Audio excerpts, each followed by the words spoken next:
Cordialísimo saludo. Sean todas y todos bienvenidos a la Universidad Abierta de la Tercera Edad de Colombia, UNI3 Colombia. Este es el espacio del aula taller Pensamiento Crítico en el siglo XXI. Estamos en el capítulo 7. Nos corresponde tocar el tema de la acentuada desigualdad social y económica. Nos partimos de hacernos una pregunta. ¿Estamos preparados para vivir en el segundo cuarto de siglo del siglo XXI? Pues para responder esa pregunta y otra que se denomina ¿estamos preparados para afrontar un mundo multicomplejo? Hoy nos ha correspondido analizar el segundo de 9 temas que hemos planteado. ¿Cómo se llama ese tema? La creciente desigualdad social y económica en el mundo. Bueno, en la primera sesión vimos cómo una realidad o hay una transformación a partir de los cambios ambientales del planeta. El fenómeno del calentamiento global, el fenómeno de la contaminación del suelo, de los suelos, de la deforestación, de la contaminación de las aguas, de la contaminación del aire a partir de la existencia de partículas que se dan especialmente por la quema de combustibles fósiles, básicamente carbón, petróleo y gas, que producen CO2, que ha venido concentrando el calor al interior de la Tierra y el planeta se está calentando. Vimos temas interesantísimos como el de la huella hídrica. Ojalá hayan podido ingresar a la página web que nos planteaba el video para mirar qué tanta huella hídrica estamos produciendo, estamos dejando cada uno de nosotros. Bueno, hoy pasamos al segundo tema. El segundo tema tiene que ver con la desigualdad social y económica creciente en el planeta. Para aproximarnos a este fenómeno, les he traído un video que tiene 11 años ya el video, pero de una manera muy sencilla nos va a explicar qué es la desigualdad en el mundo. Mucha atención. Así funciona el mundo. ¿Cómo está dividida la riqueza en el mundo? Hoy se habla mucho de la desigualdad y que el 1% de los más ricos tenga mucho más que todos los demás. El discurso está focalizado en los Estados Unidos, mientras que la situación de la desigualdad es peor a nivel global. Estos son una serie de resultados de investigaciones realizadas sobre fuentes confiables, como por ejemplo las Naciones Unidas. Mientras resulta que la situación está totalmente desbalanceada en los Estados Unidos, la situación es peor si se mira el mundo entero. Comencemos por este gráfico que representa una distribución perfectamente equilibrada de las riquezas entre todas las personas vivas en 5 grupos, todos iguales entre ellos. Veamos ahora cuánto posee cada grupo respecto al otro. El 20% más rico tiene el 94% de la riqueza y el 80% restante no tiene prácticamente nada, solo el 6% del total. Incluso a la mayoría es difícil verlos en el gráfico, mientras que el 2% entre los más ricos tiene más riquezas que la mitad del resto del mundo. Miremos el gráfico de otra manera. Tomemos el total de la población mundial, 7.000 millones de seres humanos, y reduzcámosla gráficamente a 100 individuos que los representen a todos. La gente más pobre está a la izquierda, la más rica a la derecha. Veamos ahora cómo está distribuida la riqueza mundial, 223.000 millones de dólares. La gran mayoría de la gente no tiene prácticamente nada. Nada para pagar la educación propia y de sus hijos, o para pagar su salud y medicinas esenciales. Mientras que el 1% de la población, los más ricos, acumularon el 43% de la riqueza mundial. En la base, el 80% de la población disponen del 6% del total para distribuirse entre ellos. Pero ni siquiera eso muestra a los extremos que ha llegado la situación. Las 300 personas más ricas del planeta tienen la misma riqueza que 3.000 millones de personas más pobres de la Tierra. En otras palabras, un grupo de personas que caben dentro de un avión de medianas dimensiones posee más riquezas que la población entera de la India, China, Estados Unidos y Brasil, todos juntos. La diferencia se ve también geográficamente, con una diferencia siempre mayor entre las naciones más ricas y el resto del mundo. Durante la mayor parte de la historia, las cosas fueron mucho más equilibradas. Hace 200 años, las pocas naciones más ricas eran 3 veces más ricas que las naciones más pobres. Al final del colonialismo, en los años 60, eran 35 veces más ricas. Hoy, son 80 veces más ricas. Las naciones más ricas buscan compensar esta situación ofreciendo ayuda a las naciones más pobres. Cerca de 130.000 millones de dólares por año, que es una cifra importante. Entonces, ¿por qué la desigualdad continúa creciendo? Uno de los motivos es que las grandes corporaciones extraen de las naciones pobres 900.000 millones de dólares anuales basados en la especulación y la manipulación de los precios del comercio internacional. Además de esto, las naciones más pobres pagan 600.000 millones de dólares anuales por préstamos que son pagados más de una vez. Además, están los recursos que las naciones del sur pierden por normas internacionales sobre el comercio totalmente injustas impuestas por las naciones ricas que les permiten tener acceso a nuestros recursos. Los economistas de la Universidad de Massachusetts calcularon que esto le cuesta a los países pobres otros 500.000 millones de dólares.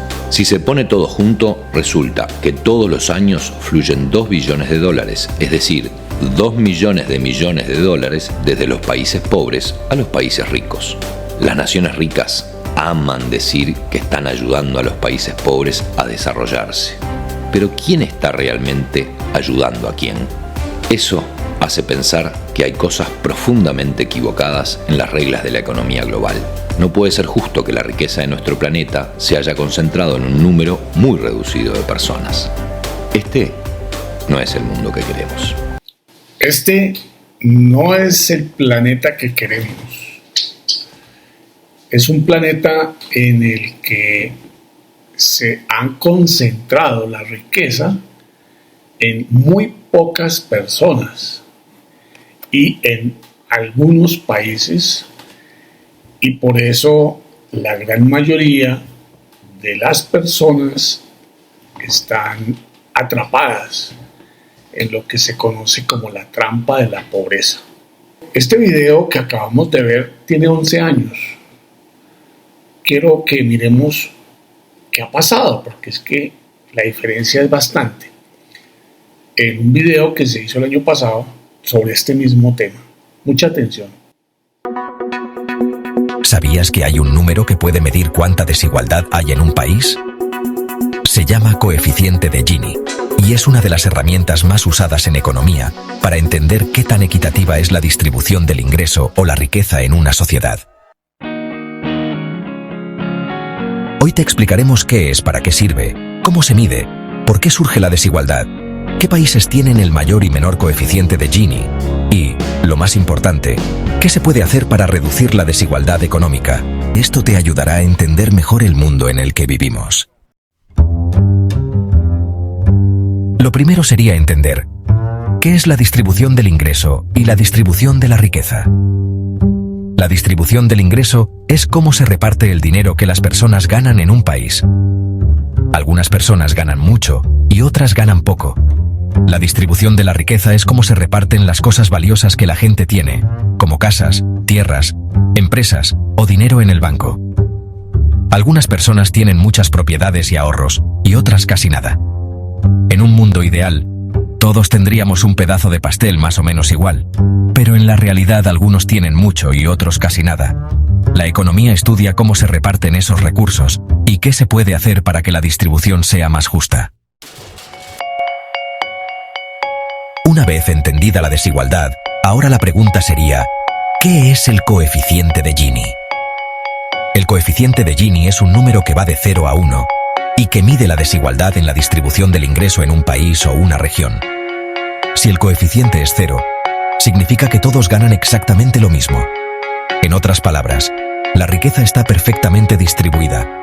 Si el coeficiente es 1, significa que una sola persona tiene todo el ingreso y los demás no tienen nada.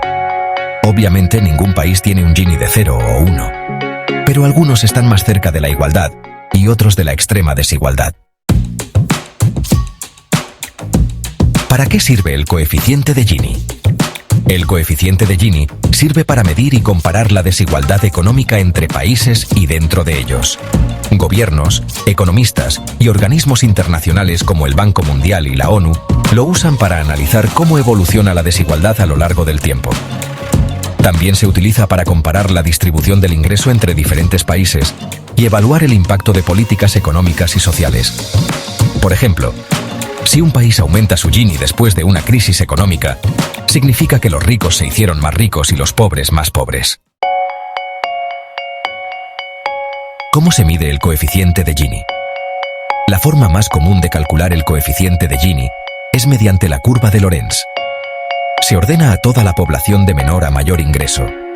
Luego se traza una curva acumulativa del ingreso y se compara con una línea de perfecta igualdad, donde todos ganarían lo mismo.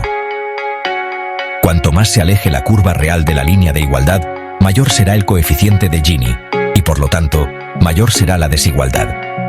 Su cálculo matemático es complejo, pero en términos simples se expresa como un número entre 0 y 1, o a veces como un porcentaje entre 0 y 100. ¿Por qué surge la desigualdad económica? La desigualdad económica surge por varios factores, entre ellos, diferencias en los ingresos y acceso a empleos bien pagados. No todos tienen las mismas oportunidades laborales. Diferencias en la educación. Una persona con estudios universitarios suele ganar más que alguien sin educación formal. Estructuras económicas y políticas. En algunos países, las leyes favorecen a ciertos sectores o empresas, concentrando la riqueza en pocas manos. Factores históricos y geográficos. Países con una historia de colonización o explotación suelen tener más desigualdad, falta de políticas redistributivas. Si un gobierno no invierte en educación, salud y programas sociales, la desigualdad tiende a aumentar. ¿Qué países tienen el mayor y menor coeficiente de Gini? Según los últimos informes del Banco Mundial y la ONU, los países con mayor desigualdad, es decir, con el coeficiente de Gini más alto, son Sudáfrica, 63 centésimas, Namibia, 59 centésimas, Colombia, 54 centésimas, Belice, 53 centésimas, Brasil, 53 centésimas, Zambia, 51 centésimas, Angola, 51 centésimas, Guatemala y Honduras, 48 centésimas. Por otro lado, los países con menor desigualdad, coeficiente de Gini más bajo, son Eslovaquia, 24 centésimas, Eslovenia, 24 centésimas, Moldova, 26 centésimas, Países Bajos, 26 centésimas, Islandia, 26 centésimas, República Checa, 26 centésimas, Noruega, 27 centésimas, Bélgica, 27 centésimas. Esto nos muestra un patrón claro. Los países con sistemas de bienestar robustos y fuertes inversiones en educación y salud tienden a ser más igualitarios. ¿Y qué se puede hacer para reducir la desigualdad económica? Reducir la desigualdad es un reto enorme, pero existen soluciones que han demostrado funcionar. Invertir en educación de calidad para que más personas tengan acceso a empleos mejor pagados. Generar empleos formales y bien remunerados para reducir la brecha entre ricos y pobres. Tener sistemas de impuestos progresivos, donde los que ganan más contribuyan más. Mejorar el acceso a salud y seguridad social para evitar que las crisis golpeen más a los vulnerables. Combatir la corrupción y mejorar la transparencia en la administración pública. tomar ejemplo de países con baja desigualdad, como los nórdicos, que combinan economía de mercado con políticas de bienestar. El coeficiente de Gini es mucho más que un simple número. Nos ayuda a entender la desigualdad económica y a buscar soluciones para un mundo más justo. La desigualdad no es inevitable. Con políticas adecuadas y sociedades más participativas, podemos construir un futuro con más oportunidades para todos. Como pudieron observar, Colombia es el país más desigual, más inequitativo, donde hay más brecha entre los que tienen mucho y la gran mayoría que tiene muy poco. Somos el país más desigual del continente americano. Solamente hay 2 países africanos que están por encima de esa condición que tenemos nosotros. Eso nos debe llamar a la reflexión, porque normalmente nos planteamos que Colombia es un país muy rico, que tiene muchísimos recursos. Sí, pero tenemos la población menos educada de toda Sudamérica, con menor nivel de escolaridad. El 66% de la población económicamente activa no es bachiller. O sea que no puede acceder a una formación técnica profesional porque se requiere ser bachiller. No puede acceder al conocimiento, no puede acceder a la tecnología. Entonces, es un tema a tener muy presente en este tema. En este momento estamos charlando sobre la desigualdad. Esa desigualdad no se está reduciendo. No estamos en una lucha contra la desigualdad. Los ODS, Objetivos de Desarrollo Sostenible, el primero de todos es disminuir la pobreza. Miremos qué dice la UNESCO sobre el Objetivo de Desarrollo Sostenible número 1, que dice eliminar la pobreza del planeta. Mucha atención. Agenda 2030. 17 Objetivos de Desarrollo Sostenible para transformar nuestro mundo. ODS 1. Fin de la pobreza. Poner fin a la pobreza en todas sus formas en todo el mundo. Hoy, más de 700 millones de personas viven en extrema pobreza. Y no solo en los países en desarrollo. En los países más ricos del mundo, 30 millones de niños y niñas crecen pobres. La pobreza va más allá de la falta de ingresos y recursos. Es uno de los mayores obstáculos para disfrutar de una vida digna. Entre sus manifestaciones figuran el hambre, la malnutrición, la falta de una vivienda digna y el acceso limitado a servicios básicos. Conlleva discriminación y exclusión social y atenta sobre los derechos humanos. La Agenda 2030 propone actuaciones para erradicar la pobreza extrema, mejorar la protección social y la cobertura de las personas pobres y vulnerables, asegurando mismas oportunidades de acceso a los servicios financieros, a los servicios básicos, a tecnologías apropiadas, a la propiedad y el control de las tierras y otros bienes y a los recursos naturales. Para todo ello se necesitan recursos, cooperación para el desarrollo y marcos normativos y políticas que tengan en cuenta las cuestiones de género, ya que la mayoría de las personas pobres son mujeres. Acabar con la pobreza es posible. Se necesita menos del 1% de los ingresos anuales de los países más ricos del mundo. Es una cuestión de voluntad política, prioritaria para conseguir la sostenibilidad del planeta. ¿Nos ponemos a ello? Se necesita tan solo el 1% de los ingresos de los países más ricos para eliminar la pobreza en el mundo, según la UNESCO. La pobreza no solamente está en los países pobres, también ahora hay pobreza en los países ricos, en Estados Unidos, en Europa, en Canadá. También hay personas que viven en situaciones de pobreza. Bueno, pero esta es una moneda que tiene dos caras. Esta es la cara triste.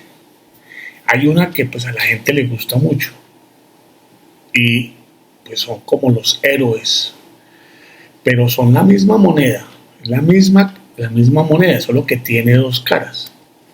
Miremos la otra cara de la moneda. Ahí va. El índice de multimillonarios de Forbes hace un cálculo diario sobre el patrimonio neto de cada millonario. Así, da información actual sobre quiénes son los hombres más millonarios del mundo. A continuación, veremos quiénes son los hombres más ricos del mundo en 2025. Bill Gates es un magnate empresarial, desarrollador de software, inversor, autor y filántropo estadounidense. Es cofundador de Microsoft junto con su difunto amigo de la infancia, Paul Allen. Actualmente, Bill Gates tiene una fortuna de 103.800 millones de dólares. Steve Ballmer es un empresario multimillonario e inversor estadounidense que fue director ejecutivo de Microsoft de 2000 a 2014. Es el actual propietario de Los Ángeles Clippers de la NBA. Asimismo, tiene el 8,75% de las acciones de Microsoft. A día de hoy, la fortuna de Ballmer está estimada en 125.000 millones de dólares. Warren Buffett es un inversor y empresario estadounidense. Es considerado uno de los inversores más grandes del mundo, además de ser el mayor accionista, presidente y director ejecutivo de Berkshire Hathaway. Warren Buffett tiene una fortuna de 141.100 millones de dólares. Sergey Brin es un empresario e informático teórico ruso y estadounidense que junto a Larry Page fundó Google. En conjunto, Brin y Page todavía mantienen el control de un 16% de la compañía. A día de hoy, la fortuna de Sergey Brin está estimada en 152.500 millones de dólares. Larry Page es un ingeniero en computación y empresario estadounidense de origen judío, creador de Google junto a Sergey Brin, clasificado como la sexta persona más rica del mundo, con un patrimonio de 159.700 millones de dólares. Bernard Arnault es un empresario francés, cofundador, presidente y director ejecutivo de LVMH, el mayor grupo de artículos de lujo. A día de hoy su fortuna es de 168.800 millones de dólares. Larry Ellison es un empresario y emprendedor multimillonario e informático teórico estadounidense, cofundador de la empresa Oracle, de la cual posee un 35% y fue creador ejecutivo desde 1977 hasta 2015. A día de hoy su fortuna se estima en 205.600 millones de dólares. Mark Zuckerberg es uno de los fundadores de Facebook, o conocido como Meta, desde 2021, y la red social homónima y su actual presidente. Para desarrollar la red, Zuckerberg contó con el apoyo de sus compañeros de la Universidad de Harvard, el coordinador de ciencias de la computación y sus compañeros de habitación, Eduardo Saverin, Dusty Moskovich y Chris Hughes. A día de hoy, el patrimonio de Zuckerberg se estima en 211.100 millones de dólares. Jeff Bezos es un empresario, ingeniero y magnate estadounidense, fundador, presidente ejecutivo y exdirector ejecutivo de la empresa de venta en línea Amazon, de la cual posee el 7%. En 2015 fue el quinto hombre más rico del mundo y en 2017 alcanzó el primer puesto de la lista de Forbes. A día de hoy ocupa el segundo puesto con una fortuna de 236.000 millones de dólares.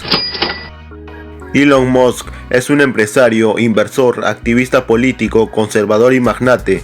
Es el fundador, consejero, delegado e ingeniero en jefe de SpaceX, director general y arquitecto de productos de Tesla, fundador de The Boring Company y cofundador de Neuralink y OpenAI. A día de hoy, en 2025, la fortuna de Elon Musk se estima en 416.200 millones de dólares, siendo así, con una enorme diferencia, el hombre más rico del mundo en la actualidad. No existe en el modelo de sociedad que hoy tenemos, no existe la posibilidad de que a los ricos les crezca de manera, por segundo les crece miles de millones de dólares sus fortunas, sin que al otro lado los pobres cada vez sean más pobres y tengan menos posibilidades. Este es un tema normal. Yo no sé si ustedes en su época de jóvenes, yo por lo menos lo hice, jugué Monopolio o Hágase Rico, donde habían unos hoteles, habían unas propiedades, habían unos ferrocarriles, había una serie de fichas y uno iba jugando y se tenían dinero. Y el juego es el mismo juego que estamos jugando en la sociedad moderna. Cómo unos van perdiendo y cómo otros van ganando. Ahora, este tema tiene que ser reglamentado porque las brechas son tan grandes que se daña el negocio. Si no tenemos cómo comprarle iPhone a Mac, a Apple, si no tenemos cómo comprarle el carro a Tesla, pues el señor Elon Musk no va a poder seguir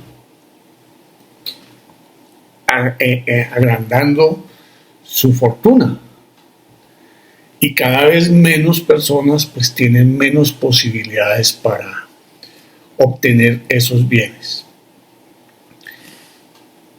Por el tema de la concentración de la riqueza, la ampliación de las brechas entre los que más tienen y los que menos tienen, y por un nuevo fenómeno que tiene que ver, que lo vamos a ver, que es la cuarta revolución industrial, que tiene que ver con una gran cantidad de revoluciones tecnológicas.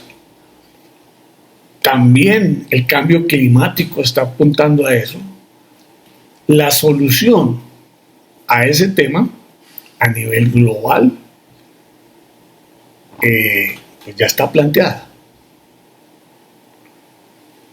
La solución que surge de los sectores financieros en el Club de Davos, que es un club donde se hace el Foro Económico Mundial, se denomina la renta básica universal. Miremos de qué se trata la renta básica universal. Ahí va. La humanidad está a un paso de experimentar otra transformación histórica debido al desarrollo tecnológico.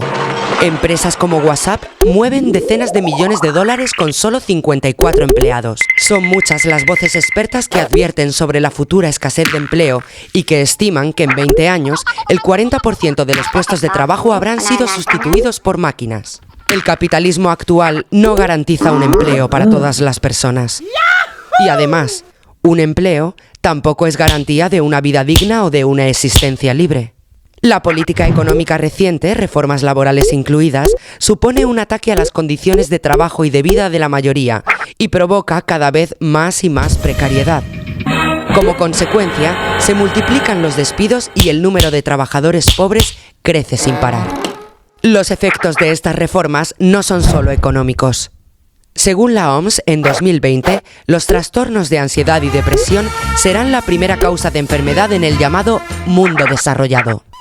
La capacidad de los más ricos de controlar gobiernos y mercados nos ha llevado a unos niveles de desigualdad social nunca antes alcanzados. Esta es la actual distribución de la riqueza en el mundo, donde el 1% más rico tiene tanto patrimonio como todo el resto junto. Este modelo económico y político es insostenible. Necesitamos otro camino. Y una renta básica. La renta básica es un ingreso de cantidad al menos igual al umbral de la pobreza, pagado por el Estado de forma incondicional a toda la población. La incondicionalidad conlleva muchas ventajas. Se ahorran costes administrativos.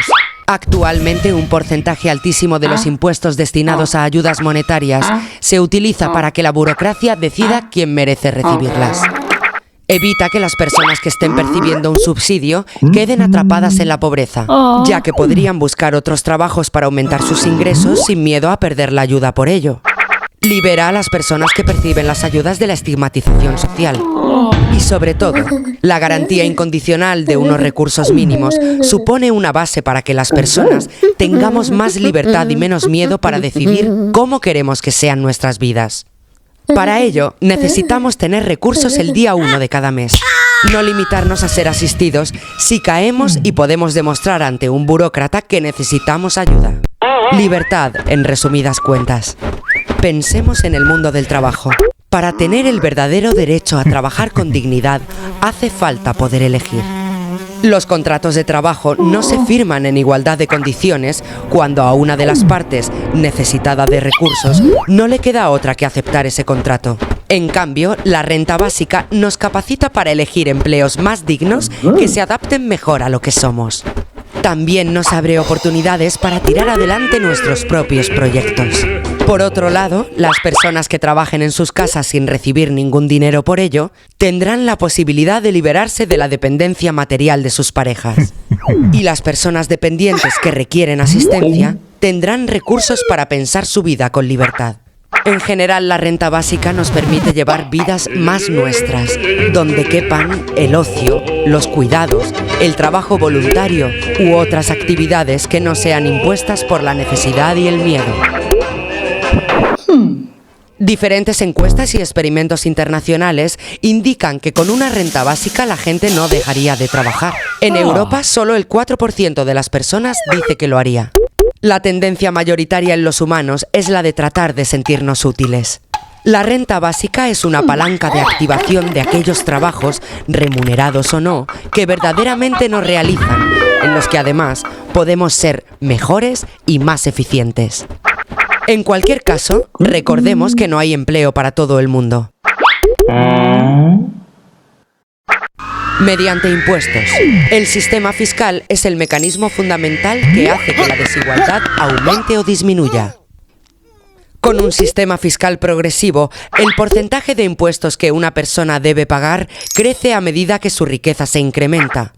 Una renta básica así financiada produce una gran redistribución de la renta de los más ricos al resto de la población. Sí, los ricos como ciudadanos también cobran la renta básica, pero para que pueda ser financiada, pagan más de lo que reciben. Venimos de un mundo en el que se suponía que el empleo garantizaba los ingresos. Este mundo ha quedado hecho añicos. Los pequeños retoques ya no son suficientes. Que no nos retenga el miedo. Urge repartir la riqueza de un modo que nos haga a todos y a todas algo más libres. La renta básica puede ser la oportunidad para que de una vez por todas agarremos el timón de nuestras vidas. Bueno, a grandes problemas, grandes soluciones.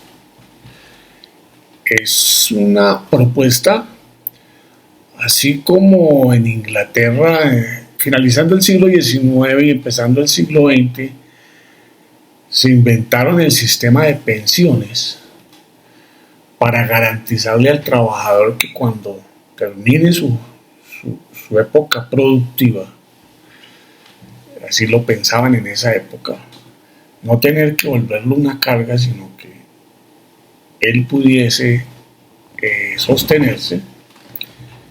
Pues hoy, ante los problemas del empleo, del cambio climático, de las migraciones, de la concentración de la riqueza, de la robotización, bueno, un montón de factores, pues se hace necesario una solución que nivele a toda la población, a los de África, a los de América, a los de Europa, con un mismo rasero. Y eso se llama renta básica universal.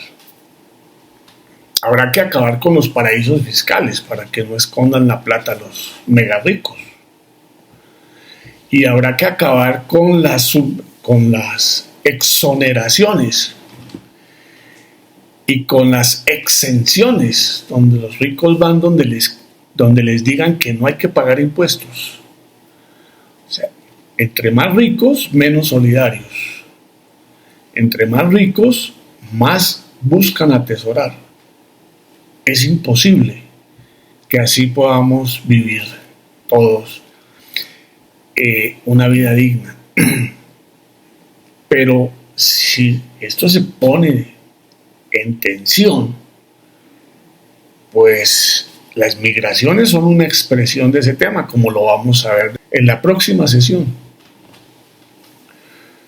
Adivine ¿quiénes están de acuerdo con la renta básica?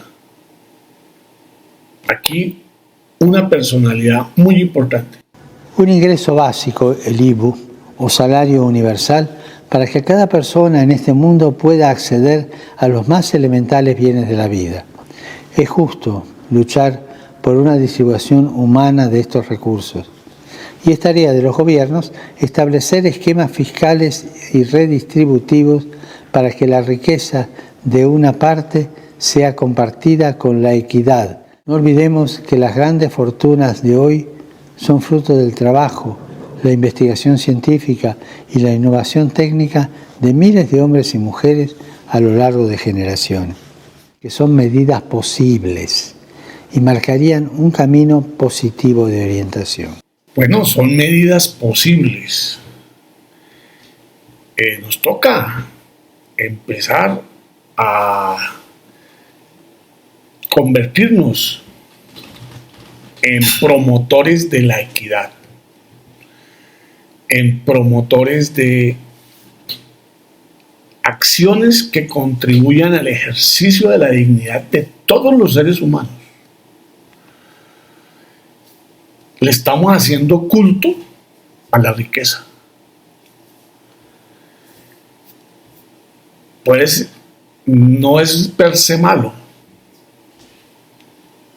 pero la riqueza hoy busca corromper a los congresos para que les quiten impuestos, como en Colombia, que tienen miles de exoneraciones. Buscan que les creen zonas francas para no pagar impuestos. Buscan que invierten donde no les cobren impuesto predial durante un montón de años. O sea, el capital no está buscando solamente ser eficiente en sus producciones, sino se convirtió en un actor egocéntrico y antisolidario. Buena parte de la corrupción la ejercen los sectores económicos más poderosos y ponen los estados que tienen como función garantizar los derechos de los ciudadanos al servicio de ellos y de sus intereses. Por consiguiente, nos corresponde trabajar por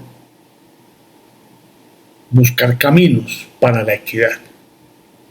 Así como tenemos que tener una conciencia crítica ambiental, también tenemos que tener un pensamiento crítico frente a la desigualdad y dejar de hacerle culto a unos ricos que no son solidarios, aunque tengo que decir que esos 10 señores que les mostré hace un rato, todos están de acuerdo con que les cobren impuestos para la renta básica universal. Son otros intereses los que no dejan que eso suceda. Y como dijo el Papa Francisco, es viable, es posible y contribuiría a que el ser humano mejore su salud mental, porque así lo han planteado, pero sobre todo sus capacidades. Hoy estamos desperdiciando de manera grave grandes recursos humanos, grandes talentos, porque están en la pobreza, porque no se pueden desarrollar. Estoy seguro que la humanidad será más dinámica, más creativa, si todos tenemos garantizadas las condiciones de vida dignas. No piensen que los jóvenes no son sabios, también son sabios. Por eso hoy han puesto un alto en la natalidad. Están a la espera a ver si la humanidad, la sociedad, resuelve estos grandes problemas de la desigualdad. Quiero invitarles a ver un video sobre Colombia, hecho en Colombia por los colombianos, sobre este tema.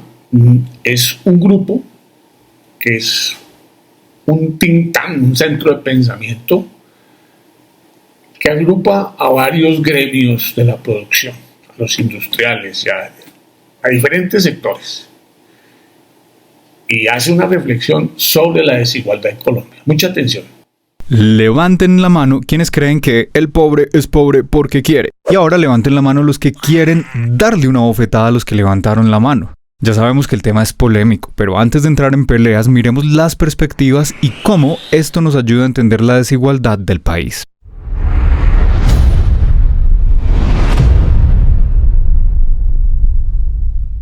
Primero imaginemos dos extremos. De un lado, una persona que sin más mérito que haberle tocado los papás que le tocaron, quedó conectado con parques, colegios, universidades, viaja fuera del país y tiene toda una red de tíos, amigos y conocidos dispuestos a abrirle camino laboral y ofrecerle ayuda si llegara a desviarse. Del otro lado tenemos una familia campesina en medio de una montaña que tiene el pueblo más cercano a 3 horas en burro, donde difícilmente hay una escuela y señal de celular. Bajo esas condiciones sería absurdo decirles que no salen de pobres porque no quieren.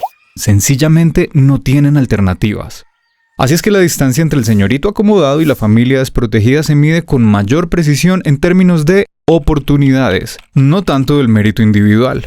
O sea, la idea de que el pobre es pobre porque quiere puede ser cierta o falsa dependiendo del caso. Es impreciso afirmarla o negarla sin más, porque necesariamente hay que considerar si tuviste suficientes oportunidades para demostrar tu valor personal.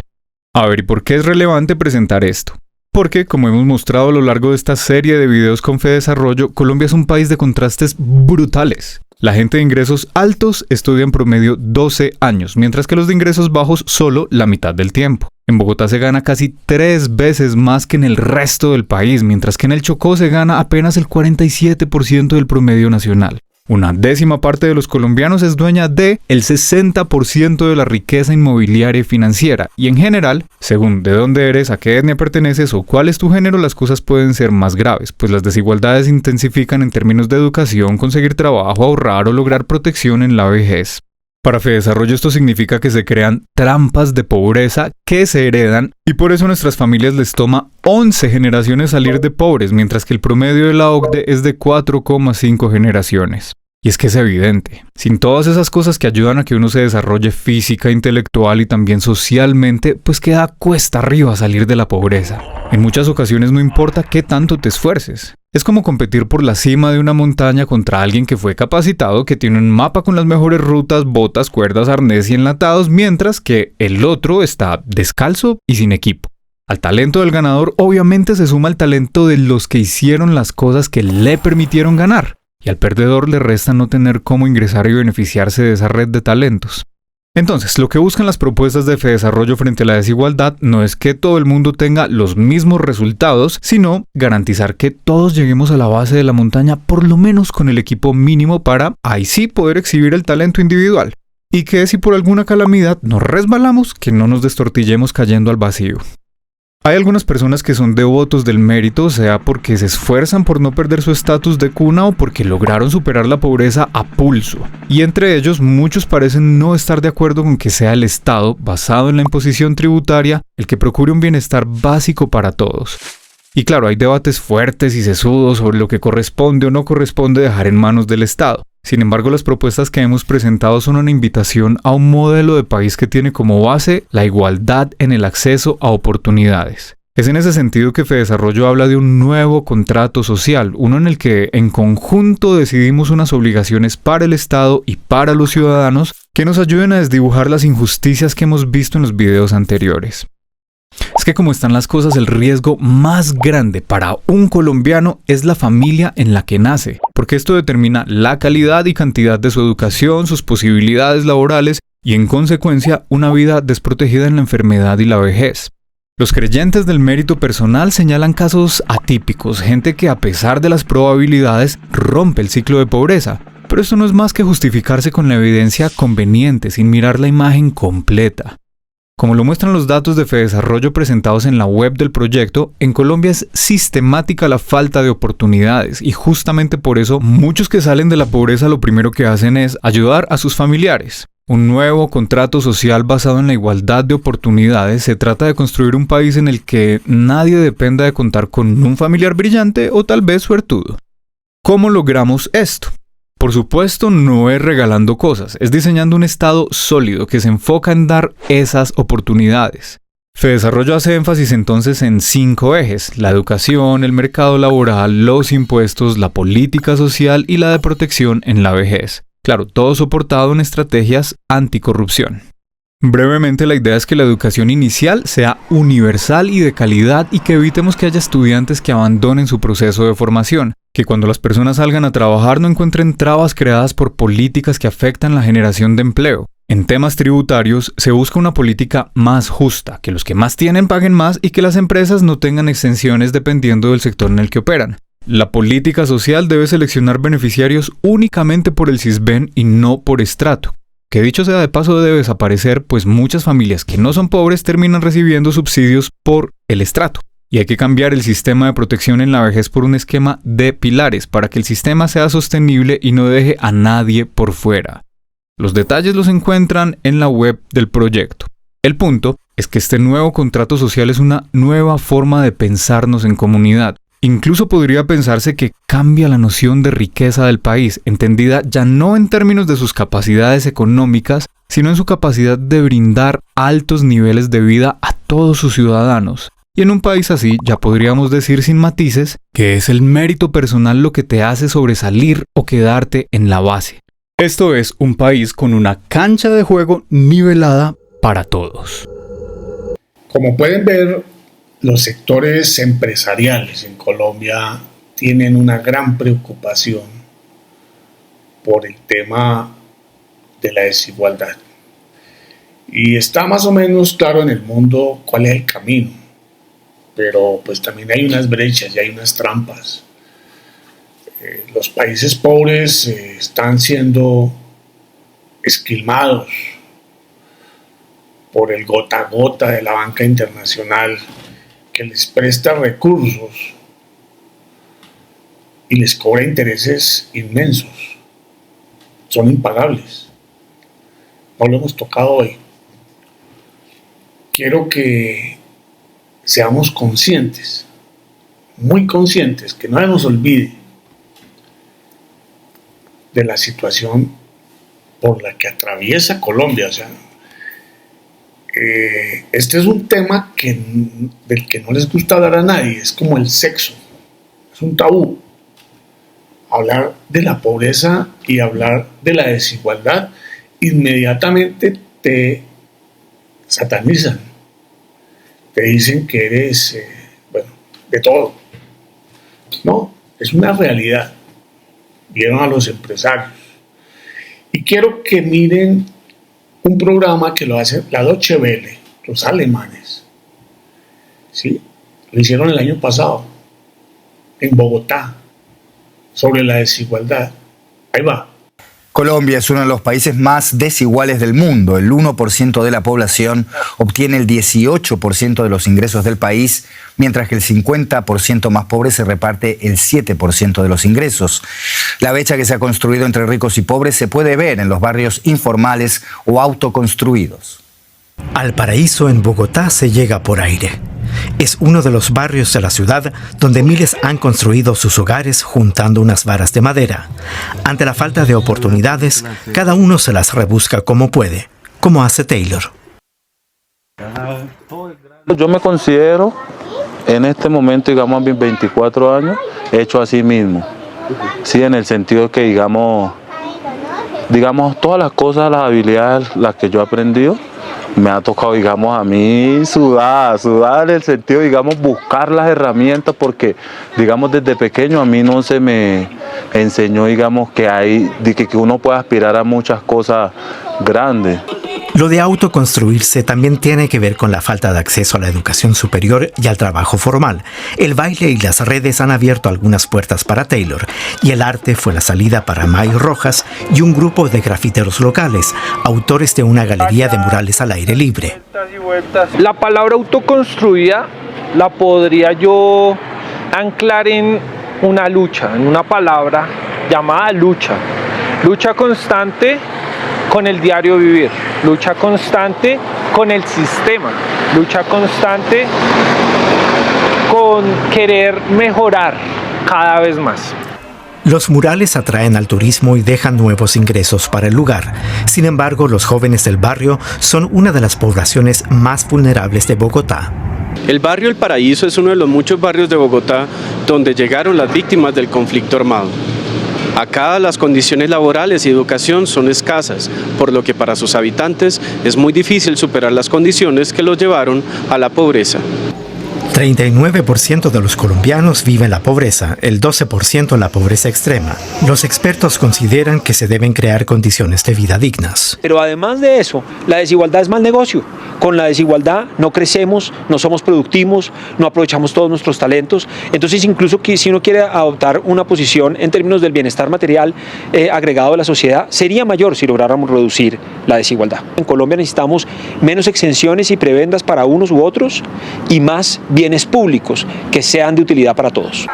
Aunque en los últimos años se ha logrado sacar de la pobreza a 1,6 millones de colombianos, el país ha fallado en la recaudación y repartición de recursos.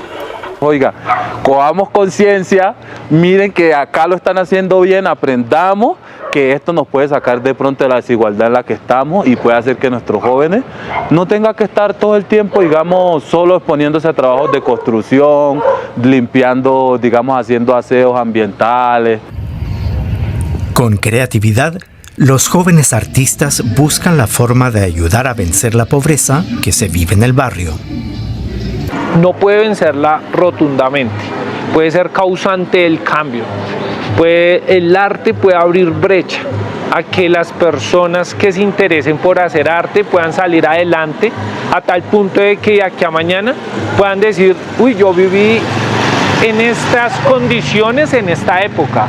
Hoy en día, gracias al arte, vivo de esta manera. Los expertos consideran que se debe sacar de la pobreza a al menos 15 millones de colombianos para superar la desigualdad. Bueno, yo dejo acá.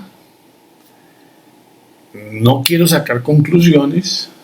Me gustaría que ustedes, después de analizar las dos caras de la moneda, de mirar qué está pasando en el mundo desde el punto de vista de la riqueza, de la pobreza, de la desigualdad,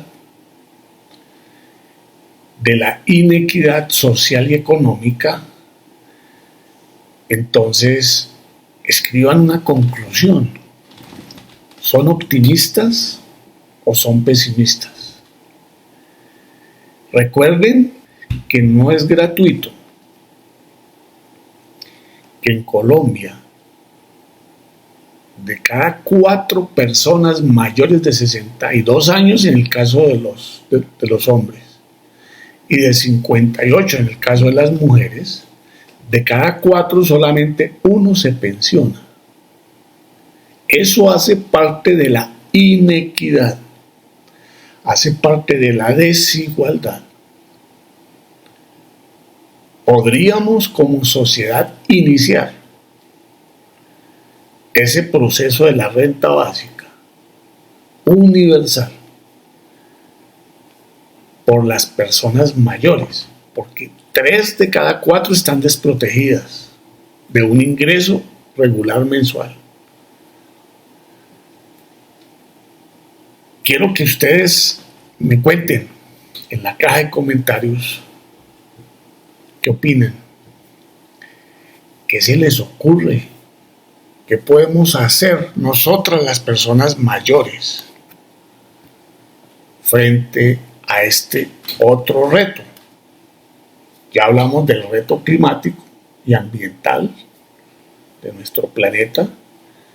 Ahora estamos hablando de los retos que tienen que ver con cómo nuestra sociedad distribuye lo que producimos. Es indiscutible el avance. Tenemos un avance tecnológico increíble, pero no todos tienen acceso a esos avances. La mayoría no tiene internet o no tiene internet de buena calidad. Así todos ya tengamos celular, que tampoco es cierto, pero bueno. Sin estresarnos, sin llamar a la desesperanza, sin llamar al pesimismo, porque estamos en una época de cambios y los cambios se están dando de manera muy acelerada. Entonces, les dejo este otro tema. Ya van 2 temas para que ampliemos nuestro horizonte para transitar el segundo cuarto del siglo XXI. Muchas gracias. Espero que no se angustien, pero que reflexionen, que piensen y que saquen conclusiones, saquen las suyas, las que ustedes consideren. Lo importante es que nos sensibilicemos frente a las realidades que a veces no son tan evidentes o que por algunos intereses no quieren que se muestren. Mil gracias. Hasta la próxima.